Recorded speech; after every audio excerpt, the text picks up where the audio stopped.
Yes, hello po mga sis. Ayan. Ito po yung time na dito naman ako nag-try sa drive-thru KFC.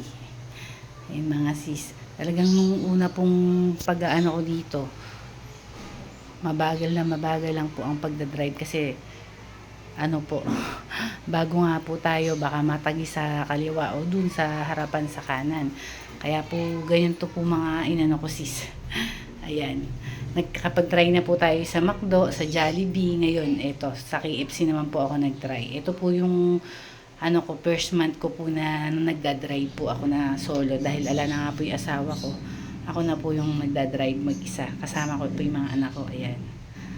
Ayan po mga sis, kinaya naman po natin sa mga first ano po dito, sa first time driver po na magda-drive thru. Kayang-kaya nyo din po mga sis. Ayan mga sis, dito na po tayo sa pick up order. Ayan, thank you so much po mga sisi at sure po kaya nyo rin po itong pagda-drive thru sa mga bago po dyan. Ayan, ingat po tayong lahat sa pagda-drive. God bless po.